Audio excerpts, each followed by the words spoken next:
Hi, Full Circle Wellness community. I'm back. As mentioned earlier this morning, this week we are talking about personal development, and I thought I would just hop on here casually. I'm hanging out in my studio. I have a little bit more time, just a little bit, because I actually do have cycle bar tonight, so I'm going to be leaving. I have cycle bar at 6, but this shouldn't take too long, so it doesn't matter. I have a stuffy with me because if you know anything about me, I know I've posted about this on my Instagram. So if you're following me, you maybe know this, and if you're not, you can follow me at @thereal_Leah Suzanne. But I love my stuffies, and I have a stuffed animal collection, and this is the OG. The OG. Her name is Sushi, and I've had her since I was 5 or 6 years old. And I have I have maybe 10 stuffed animals, and I don't they're all just here in the studio for the most part. I do sleep with one of them. His name is Hawthorne, and he's a Triceratops, and maybe he'll make an appearance one day. Maybe that just becomes a thing that I do. I don't know. Maybe I'll have when I try to start a podcast, it'll just be me and a stuffed animal. I don't know. We'll see. Maybe that's weird. I like being weird. It's fine. Anyway. I'm here to talk about personal development with you guys.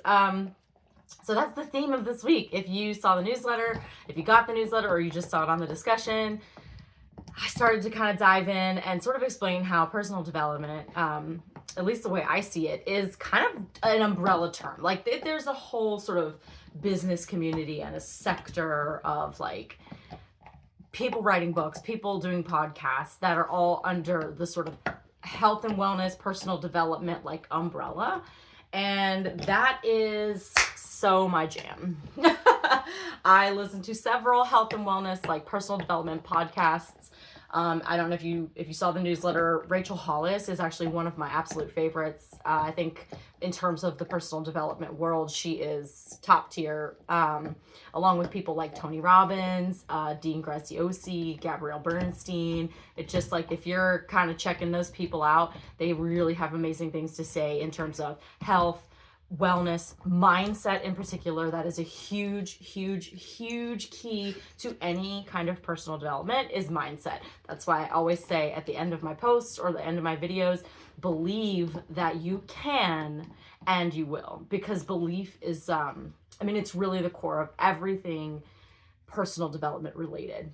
When I first started my personal development journey, it really did kind of start with, I wouldn't even say the belief wasn't there yet, because I was still in a place where I did not believe that it could get better. I was regularly feeling suicidal. I was dealing with severe depression, severe anxiety. I didn't have any of my shit figured out, as it were. And I kind of just put this prayer out into the universe. I didn't even consider it a prayer at the time. It was just me kind of on my knees, so to speak, at what I'll consider a rock bottom place in my life, where I just said God, universe, source, spirit, self, whatever, heal me. There has to be another way for me to live my life. And at the time, I was working in this real estate office.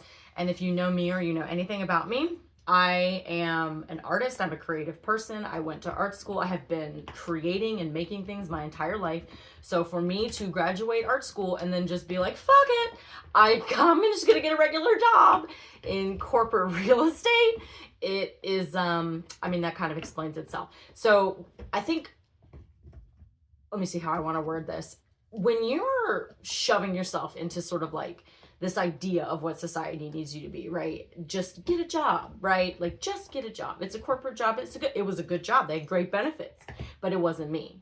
So I was taking myself and putting, a square peg into a round hole, just fit. And it really ate away at my mental health and my sense of self-worth. And eventually I started to break down on a regular basis. My binge eating disorder got way worse. My depression got way worse. And this was before I even understood that I had something called premenstrual dysphoric disorder, which is why I'm so such an advocate for PMDD and IAPMD. It's an organization. I posted about it here. It's an organization that supports people who have menstrual disorders. And the thing is, that's a mood disorder. It's actually not a hormonal disorder. And anyway, I'll do a deep dive on that one day. I think that could be a whole chat in and of itself. But either way, at the beginning of my personal health and wellness journey, it was so clear to me that I needed to, at the very least, maybe get back into therapy. But I kept telling myself, like, oh, I don't have the money for that. I can't afford that.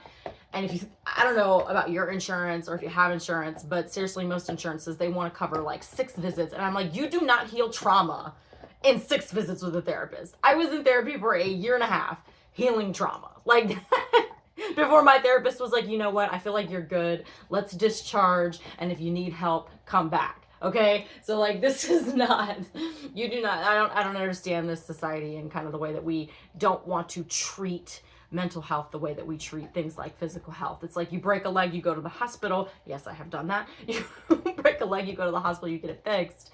But it's like when you're dealing with grief or you're dealing with trauma or something like that, people say, oh, go get help. But then they don't make it as affordable or as accessible as it should be.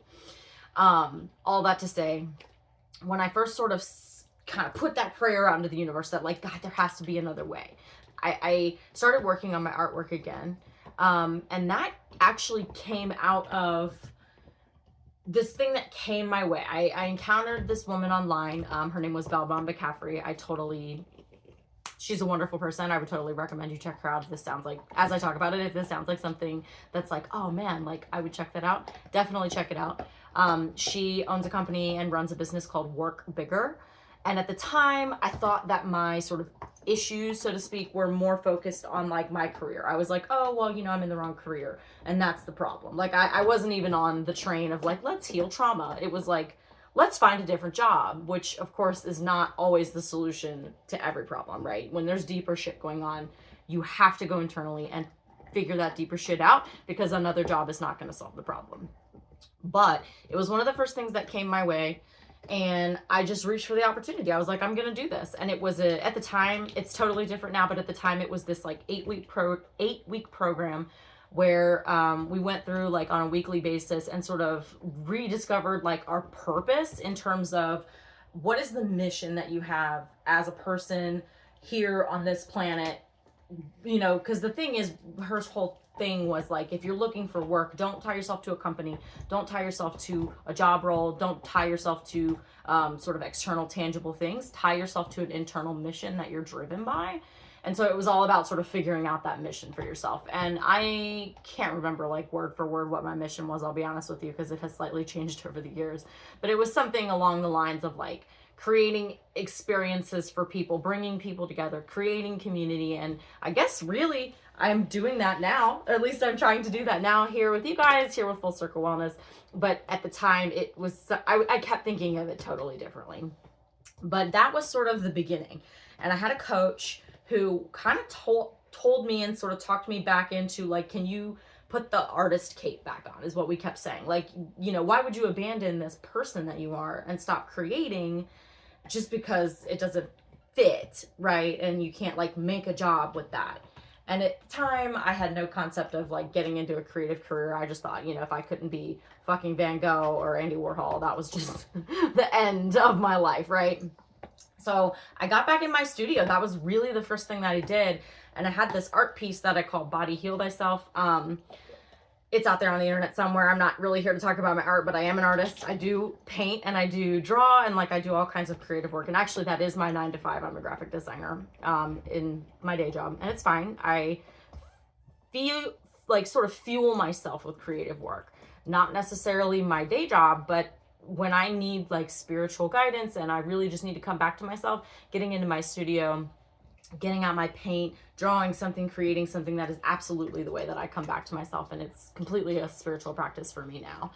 But I had to get back to that place first. And then I started to sort of think about, okay, where do I go from here? Maybe I really can find a job in the creative field. And when I started to believe, like I was saying, when I started to really believe that I could, opportunities started to present themselves. And ultimately I did get a job at this art firm.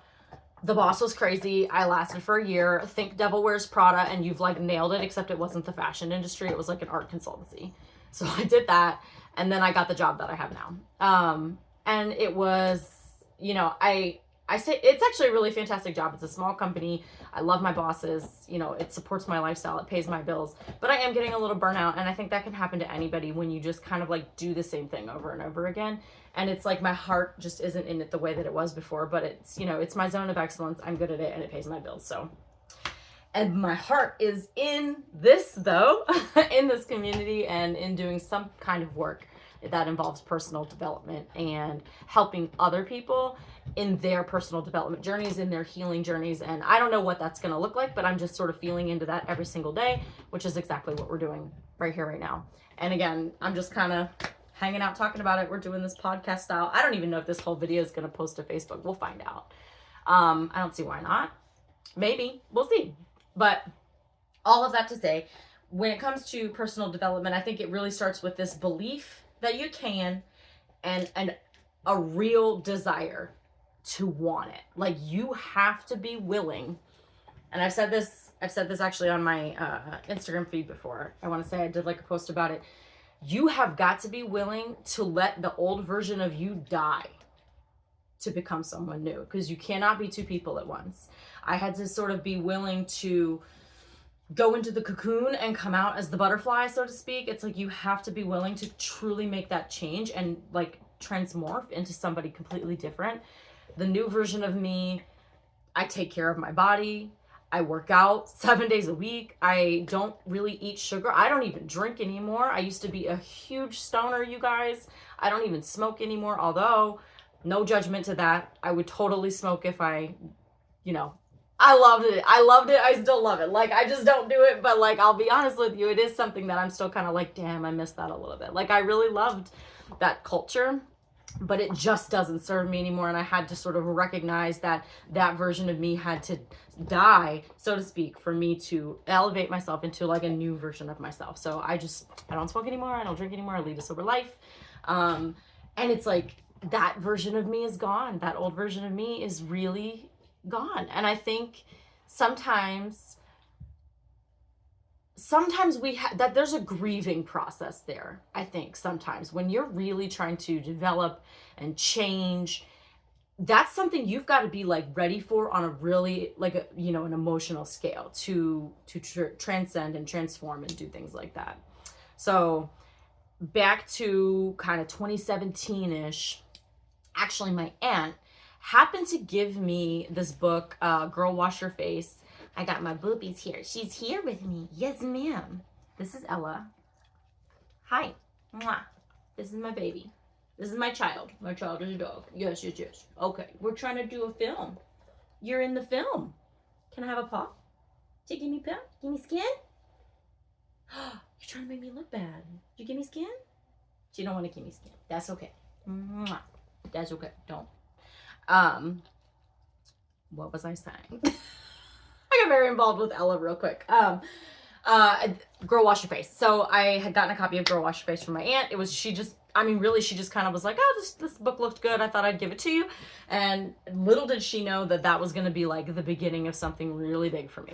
Once I read that, like I said, Rachel Hollis is like right in that personal development wellness community. And I was like so into this book. I was like, oh my God, like these ideas that I can grow and become someone else. Like, holy shit.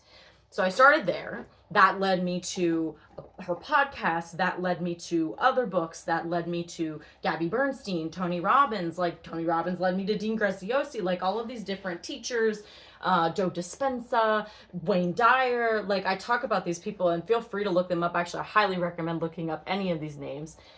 If you need to take a note, go back, check it out. They're all either spiritual teachers or people that are at the top of their field in the personal development world. And I think that they all have something really unique and really amazing to offer, depending on what it is that you're looking for. Because I think, like I said, personal development can be mental health. Excuse me, can you get out of that bag? Thank you. Personal development can be working on your mental health. It can be a health and fitness journey. It can be trying to find a job, like really trying to just excel in your field. It can be all kinds of different things. It can be, I want to be the best possible mother that I can be. It can be, I want to be the best possible dog mom I can be. Did you find a bone? She found a bone. She's going to sit here and chew it real loud for you guys. Um, I think I think when you're on a personal development journey, again, it comes down to believing that you can, and it comes down to just being ready to take something like that on. And I think too, the other sort of like key that took me forever to figure out, or to actually like live it and breathe it, is consistency. You do not show up for 5 days and change. You show up day in and day out for year after year. That's how you change as a person, no matter what it is that you're working on. So when I started to kind of get into this stuff, I read a book called Happy Days, and I actually talked about it in my last, I think it was last week's email, because I have like a lot of gratitude for that book. That book came into my life, and Gabby Bernstein goes through it. She talks about her trauma and how she healed her trauma, and just sort of the things that she went through, the different modalities of therapy that she tried. And it really inspired me to get back into therapy. And at that point, I was so ready to change that I was like, hey, therapist, be my guide. So I knew that I wasn't going to take a traditional route because it's just expensive. So I ended up on a platform called BetterHelp, and I have that linked. If you go to the Full Circle Wellness Community website, there is a tab at the top called Resources. And in that tab, I have all sorts of like books, podcasts, resources like BetterHelp. There's an app called Better Sleep. There's an app called Calm, like all sorts of different apps and things like that. I have them all linked out. So if you ever just want to find a resource that you think might work for you, or even if you just want to like check something out, definitely go to the website. I'm going to keep updating that. I keep adding stuff all the time. I just finished a book the other day called The Greatest You by Trent Shelton, and I put that on there because I was like, somebody's going to love this. Like, I loved this book. It was great. So I started doing BetterHelp. It's an online therapy, so you do it on the phone, which was great. And I was with my therapist, Sharon, for just over a year, and we did a lot of work with IFS therapy, which I talk about all the time because I just like completely believe in it. Like, if anybody is trying to heal trauma, if anybody just is trying to do inner child work, like that, to me, that modality of therapy was like, when I discovered that, I was like, holy shit, like my mind blew. And I think when you read about it, it sounds a little bit like multiple personalities, but it isn't, because you're still centered on just the self. Like, you want to tap into self energy. You want to be that sort of like you that is you, the love within you, the God source of like who you are within you, tapping into that and letting that part of you lead the internal family being exiled child parts, protector parts, and there's so much more to it than that. And I would love to maybe do like a chat on that one day. But yeah, that's a really, really good resource. So I learned about that. I learned about tapping, like emotional freedom tapping, where you do like a tapping and you like tap on the side of your face, and it's like, and you like repeat mantras while you tap. I love a tap. I will do that at bedtime. It's so great for like relaxing. She talked about somatic experiencing, and I've done some of that. One of my favorites is just to do like a Reiki movement, pushing out energy from the body. And I know I'm getting woo-woo here. Not everybody's here for the woo-woo, but I have to say this. Even if you feel like it's woo-woo, give it a try, because if nothing else has worked out for you, why not try something new? I said this earlier, or maybe I can't remember if I said this earlier in my video that I posted this morning. I grew up in the Catholic Church. I have been everything from Catholic to born again Christian to atheist to agnostic to like Baptist. I was like, oh yeah, this is like, I've been around the freaking gamut of how I feel about religion. I do not identify now as someone who's religious, but I absolutely believe in God, source, universe, a force energy that ties us all together. And I do believe that we are all one, and that spirituality is something that you need to tap into if you're going on a personal development journey. Because the truth of the matter is, when it gets hard, you are not going to be able to find support around you all the time. You have to have that internal source of support. And I think that having some kind of faith is that internal support. And of course, if you do need a constant sort of source of external support, therapy, get a therapist, you guys. I cannot preach enough. Get a therapist. And a stuffed animal. And a dog. Just kidding. Not everybody needs a dog, seriously. She's a lot. So anyway, I mean, that's kind of like, I mean, that really isn't the whole journey. I could just go so much deeper into the things that I've been through and the things that I've done. And I absolutely will for you guys. I just want to do it in pieces. I'm approaching 20 minutes here. So I'm going to wrap it up. I also have to go cycling, which means I need to leave my house in like 15 minutes, and I need to get my shoes and my bag and my water and all my shit ready. So if you have any questions, if you want any recommendations, if you just want to start a chat, please, please, please feel free to DM me, hit me in the comments here. If you feel like somebody that you know could totally benefit from this group, please invite them. It's a private community because I do want it to be a safe space. I'm going to do things like monitor posts. I'm not going to allow things like bullying or hate speech in this group. You don't get to come in and say shitty things to people, but it's private because I want people to feel like they can say something and get some love and support from this community and from me. And I just want to be here to help you on your personal development journey, your personal wellness journey. If you're doing any healing and you need some resources, I always say too, healing is never over. So this journey's not over for me either. So as I continue to learn and grow and personally develop, because I'm always reading books, I basically challenge myself to read 10 minimum pages a day of something. So I've already gone through like 5 books, I think, in the last like 2 months. So if I find something hot, I will absolutely share it with you guys. Ella's here to support you guys too. She maybe just wants a little bit of a booty scratch, but I'm here for you guys. So feel free to hit me in the DMs. Feel free to chat. Absolutely ask questions or just share some love if that's what you've got to share. And yeah, I'll be back later this week. Maybe not with a video, but with some resources, definitely with some posts. So stay tuned. And then next week, I have not decided which pie slice I'm going to hit next, but I think it's probably just going to be mental health. Personal development was like a big umbrella topic. And I think mental health is probably going to be the next, because I want to say that mental health is sort of the crux of everything. Being mentally well enough to do things like take care of your physical health, your nutrition, etc., etc. So that's, I think, what we're going to hit next. Ella's giving love. I love you guys too, and I'll see you later.